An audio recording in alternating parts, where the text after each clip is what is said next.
Now, something you guys might not know is that while we're all currently 30 and beat down by the horrors of time, the Basecamp crew has actually been into guns and making videos together since we were all like 14.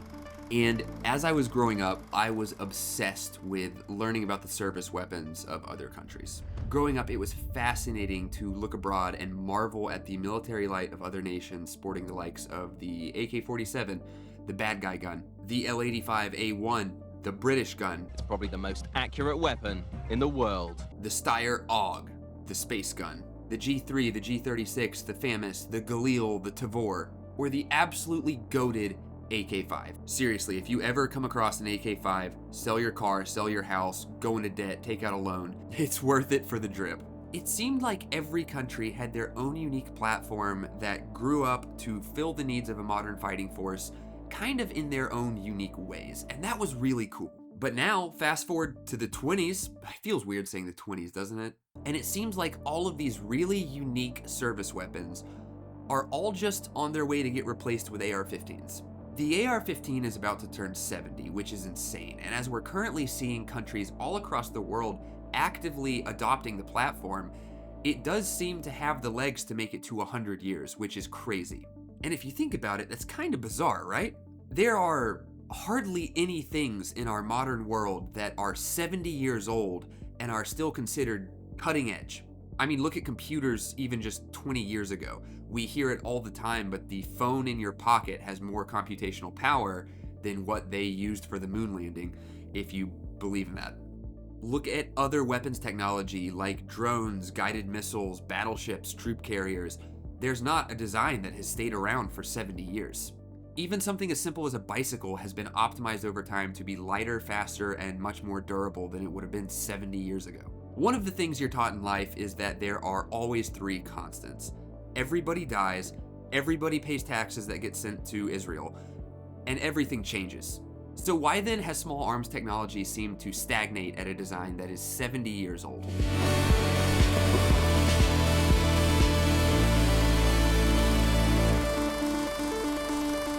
All right, hey, okay, this is not an ad. Don't skip. This is really important. You, right there. You. I know you. You watch the same 5 guys talk about guns on YouTube once a week, and deep down, you really want to be able to say that you found a new gun channel that you got in on early. Well, now's your chance, brother. At this point, we are still less than a year old, and we are trying as hard as we can to hit 30,000 subscribers by December, because that means we will have gone from 0 to 30K in 1 year, and that is crazy. You guys subscribing to us right now is going to be more important than any other sub you've given out in the last year, and it's because we want to work for it. A couple months ago, me and the guys decided we wanted to go all in and just push this thing. And since then, it honestly has been a fever dream with just the amount of fun and opportunities that we've gotten. It's all because of you. As we are planning out our 2026, your support right now actually makes a difference on the content that we are able to make for you guys. Thanks to the one guy who calls me a liberal plant in every video. He's literally my favorite part of doing YouTube. And thank you guys so much for each and every one of you who have subscribed to Basecamp, because I never thought this would be real. So believe it or not, the first weapon that Eugene Stoner designed for the US military was the larger frame AR-10. If you know guns, you know what this is, but if you don't, it's basically just an AR-15 but firing a full-sized rifle round. While the AR-10 was groundbreaking for its time, it was largely ignored by the Army in favor of the M14. The thought there was, my daddy's gun was wood, my daddy's gun was wood, by God, my gun will be wood. It was that. Now, the M14 went on to be a very short-lived service rifle. We all know the reasons the Army swapped away from the M14, but if you don't, the TLDR is that it was too heavy, it was uncontrollable and full auto fire, and militaries around the world were figuring out that it wasn't really about the size of the bullet, but it was about the amount of ammo you could carry on your body. XM7. Stoner took what he had developed for the AR-10 and scaled it down into what would become the AR-15. Designed in 1956 as a small caliber, high velocity rifle that was lighter than any existing service weapon, the goal was simple: give infantrymen more ammo and a lighter, more controllable platform. Didn't look too conventional. At least it was easier to handle and full automatic fire, which was a requirement at that time. Generally, the mechanism was simpler with this type of gas system and all that. We'd pretty well prove that all out in the AR-10. Unlike the AR-10, the AR-15 used the, at the time, new 5.56 intermediate cartridge developed by Remington. Now, while this was a much smaller projectile than the typical 7.62 by 51 or 308, the magic of this round comes from the speed achieved out of a 20-inch barrel. To get a little sciencey for a second, having more speed in a projectile usually gives better results than having more mass at the similar speed. Now, as good as the AR-15 sounded, Armalite actually really struggled to market and produce the design. In 1959, the company actually sold the design and trademark to Colt, which had the manufacturing muscle and sales channels to push it forward. Colt did make some small changes to the platform, the biggest of which was moving the charging handle of the AR from underneath the carry handle to the now infamous T-style charging handle that's on the back of the upper receiver. Colt then began pushing the AR-15 design to militaries around the world, and believe it or not, the first country to actually adopt the AR-15 as their main service weapon was not the United States. It was the country of, I think, Malia, but which is now known as modern-day Malaysia.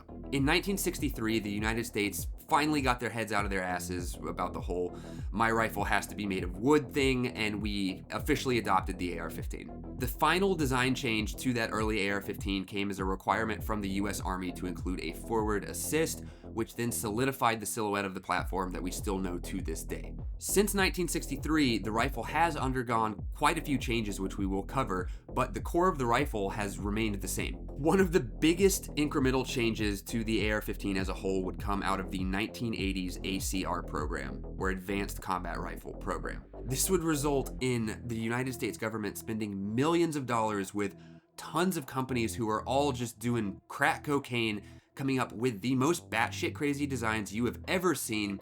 One way to increase hit probability is to fire more than one projectile per trigger pull.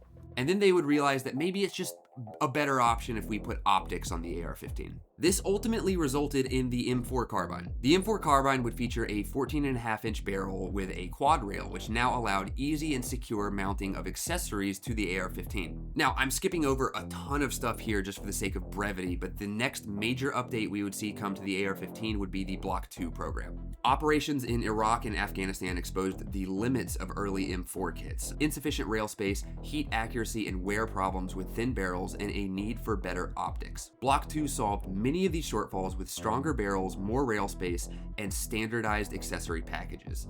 In what is now a reoccurring pattern, with so many M4s in circulation, it was much more cost effective that rather than replace the M4 outright, Block 2 simply upgraded what we already had. This was simply cheaper, faster, and more efficient than a full overhaul of the military's primary service weapon. Now, in the late 2010s, we would see the next major jump with the AR-15 system with the development of the URGI program, which is the unofficial Block 3. The URGI was an evolutionary, user-driven upgrade that replaced many Block 2 parts with lighter, more ergonomic, and more durable components. Think new barrels, mid-length gas, and free-float M-LOK rails, as well as some ambidextrous controls. Further experience in Iraq and Afghanistan showed that the Block 2 package worked well, but had weight, ergonomics, and durability trade-offs. Basically really heavy but super based quad rails.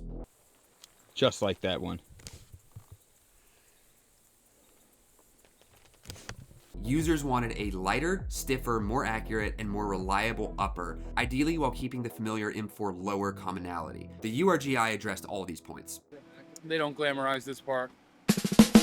Once again, simply developing a new upper receiver group was deemed as much more effective than coming up with a completely new weapon system from the ground up. Now, we seem to see a pattern over the last 70 years with the US Army wanting a new service weapon, but then realizing that it's easier to just develop a new upper. That way they don't have to completely retrain all the troops and spend the money on a completely new weapon system when they could just get a new upper receiver group.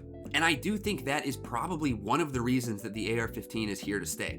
The market has become so saturated and the weapon system has been so widely adopted that the AR-15 is now the standard to beat when it comes to all modern rifles. Moving away from the AR-15 would mean replacing close to 1 million rifles just in the United States' inventory. Okay, but so what if something came along that was better than an AR-15 in every way? Well, The AR-15 is widely praised as having the best modern ergonomics of any small arms platform. I could hand this rifle to someone that's never shot before, and they would intuitively figure out within a couple seconds how to load the weapon, how to drop the magazine, how to turn the safety on and off, how to take the shot. I think the only thing that would maybe trip up a complete newbie to the AR-15 is the charging handle. Okay, guys, let's talk about sponsors. Barbell Apparel. So this is a Barbell Apparel shirt.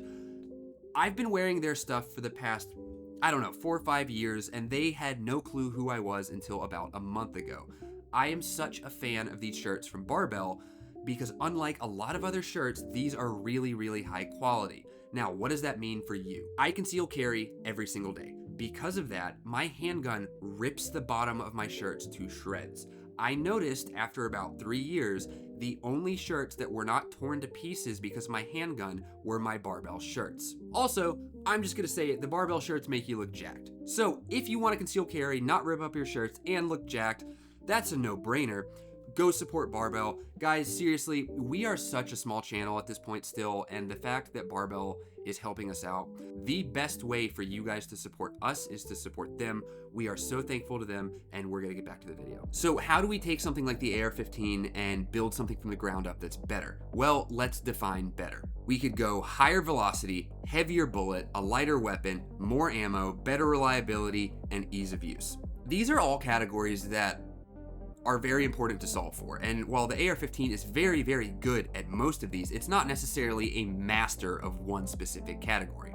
There are several modern weapons platforms that have looked to tackle a few of these issues, but as you'll see, advancements in one category typically negatively impact the others. Let's take a look at the SIG XM7, which this platform, it tried to take on the issues of a heavier bullet, a faster bullet, and reliability. By using a short stroke piston design, the XM7 runs cleaner with a suppressor than your standard off-the-shelf AR. They also catered to the requirements of a higher velocity bullet from a shorter barrel. Sounds good, right? Wrong. Because of the pros of the XM7, what we're left with is an extremely heavy, hard recoiling weapon system. Also, due to the insanely high pressured ammo to achieve that velocity with such a short barrel length and a heavy bullet, some reports are actually saying that the XM7 is burning through barrels in about 2,000 to 5,000 rounds versus a typical AR-15, which is typically going to give you 10,000 to 20,000 rounds before you need a new barrel. Man, that would have been cool if I didn't fucking miss it. Okay, so what if we go the opposite route? What if we just look to really increase ammo capacity? Well, there's only two ways to do that. It's you either use a magazine that is so comically large that you can't even go prone with the rifle, or we use a smaller and lighter projectile. Now, the issue there is that 5.56 is already, it's kind of on the edge of what people would call lethal. And anything smaller than 5.56 is gonna run into some extreme problems when it comes to ballistic performance. Let's look at 5.7 as an example. So a P90 with a 16-inch barrel, which is not how God intended, can hold 50 rounds per magazine in a form factor that comes in compact and about the same weight as a lighter AR-15. So in this instance, we now have a weapons platform that has the same length barrel and a similar weight and form factor. And we now have double the ammo. So what do we lose out on? Well, with 5.7 out of a 16-inch barrel, we can estimate about 2,300 to 2,400 feet per second with a 40 grain projectile. While, yes, I don't want to get shot with that, let's look at 5.56. Even if we take a look at cheap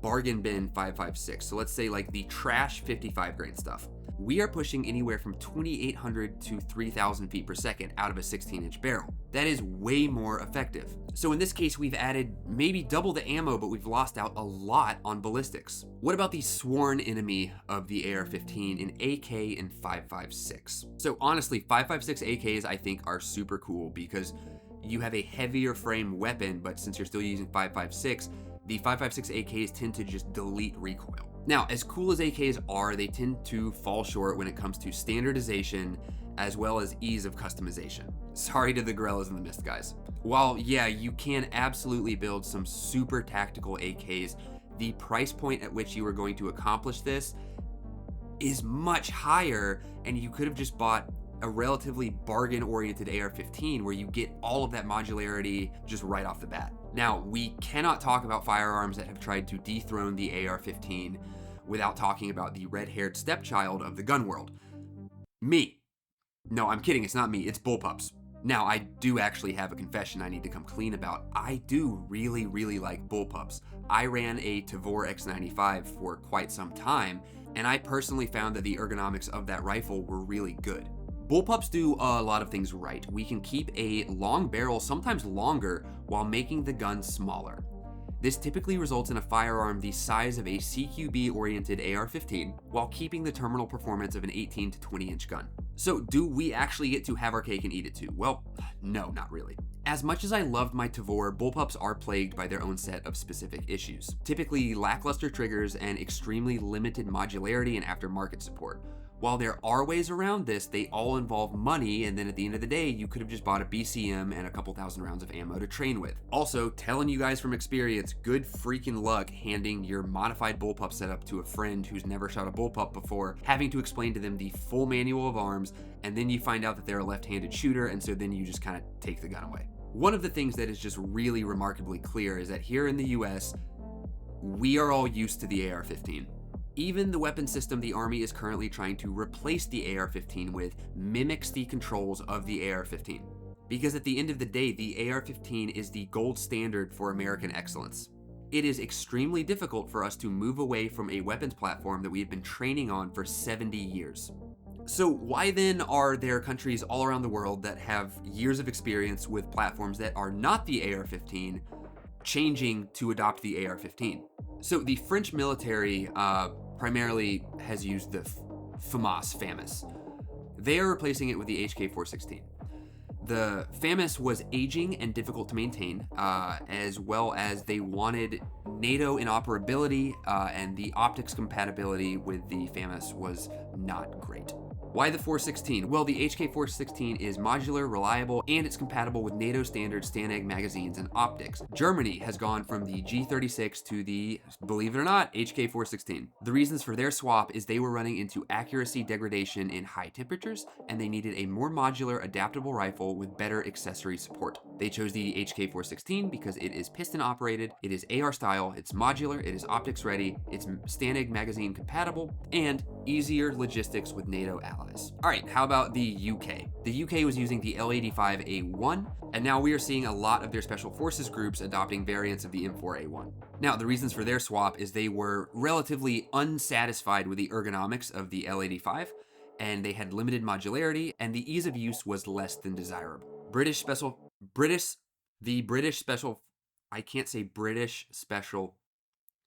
Their special forces also required a more flexible weapon. Why the M4 variant? It's modular, lightweight, optics ready, and widely used with their NATO allies. All right, let's go with a crazy one, Israel. Israel is currently moving from the Tavor and Galil to, you guessed it, an M4 variant. This was born out of a need for a lighter, more modular weapon for tactical flexibility, compatibility with US military aid programs such as My Tax Dollars and coalition operations.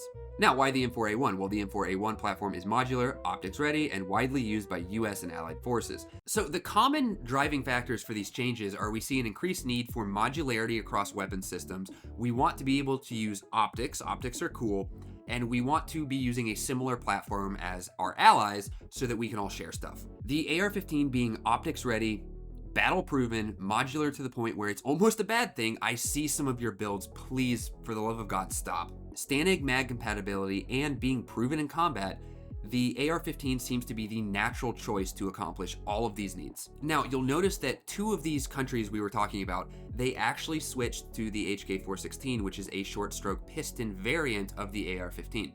And as we look into the future, I suspect we will continue to see more and more piston variants of the AR as we move forward. So let's talk piston guns. Now, the concept of a piston-based AR actually has its roots back in the original AR-18 or AR-180 developed by Armalite. The AR-180 was built out of a desire to be able to mass produce rifles. So the AR-180 was stamped, which resulted in rifles that could be made much faster versus AR-15s, which had to be forged. Also, yes, I know the AK is a piston gun. It's long stroke piston. If I talk too much about the AK in this video, it's gonna be 2 hours long. So I see you guys, I see the AK guys later. Just yell at me in the comments, I don't care. Now, while the AR-180 never caught on in the same way that the AR-15 did, we really can say that the design was ahead of its time. A big reason we're seeing a lot of piston guns right now is because of the increased use of suppressors. So this is a suppressor from Dead Air. One thing you know if you shoot suppressed is that it gunks up your gun very quickly. When you suppress a direct impingement weapon, and you put this on here, a lot more of this gas is being forced back into your upper receiver, which in turn is going to foul up your gun much quicker. While DI guns are in principle much more simple designs than piston guns, and in a lot of cases DI guns have a little bit higher degrees of accuracy and more pleasing recoil than piston guns. So if I'm gonna try with all my might to grip this as tight as possible, I might shoot this a little slower, not to beat the time, but to try to get a better grouping than we've all gotten with this so far. Deltas. Now, I don't know. I don't like this rifle. They do run dirtier and they let a lot more heat into the upper receiver. Additionally, a lot of the older DI guns can tend to be a lot more picky when it comes to their gas system or being able to easily tune the gun, especially when being used as a suppressor host. Piston guns, on the other hand, run a lot cleaner, they dump way less heat into the upper receiver, and many of them feature adjustable gas systems, which makes it really, really easy to either tune the gun for suppressed use or open up the gas so that you can crush through adverse situations like mud. The HK416 is the shining example of a piston gun pretending to be an AR. It was created to directly solve the issues of direct impingement. The common story here, I don't know if it's true or not, is that Delta Force approached HK and brought to the table some issues they were having with the AR15 platform. HK then took their experience in the G36, which is a short stroke piston rifle, and retooled it to make it run better and work with all of the common feel and controls of an AR15. Now, while it is the shining example of what a piston gun can be, unfortunately not every piston gun can be the 416. Take this MCX for an example. So this is the Spear LT, this is the 11.5 variant. It's one of the guns of all time, you know? You'll notice I'm rocking the Hydra mount on here. This is not the real Hydra mount. The reason I have this knockoff Hydra mount on here is that one of the issues to this MCX line is that the handguards don't really like to retain 0. Is that an issue on a gun that you pay so much money for? Yes. Is it acceptable that I'm having to solve an issue on this gun by giving myself more height over bore than has ever been conceived of by modern day man? No, that is not acceptable. Also, this MCX is heavy. Yes, it's an 11.5. This 11.5, as currently configured, weighs as much as my 14.5 AR. But it is a piston gun, so one thing you can see here, we can easily adjust the gas at the front of the rifle. Now, due to that short stroke piston design, we have a lot of weight up at the front of the gun. With a DI gun, we wouldn't have any need for the piston that is right here in this rifle, so we would have less moving parts, less weight. It would result in a rifle that is much less front heavy. Another really small benefit to these piston guns is that since you don't technically have the need for a buffer tube, a lot of the piston gun designs include a folding stock or brace. Now, the folding stock and brace sounds really cool until you get a weapon that can do that, and then you realize that that doesn't really matter in the slightest. My wallet? Absolutely. Let me get my wallet for you.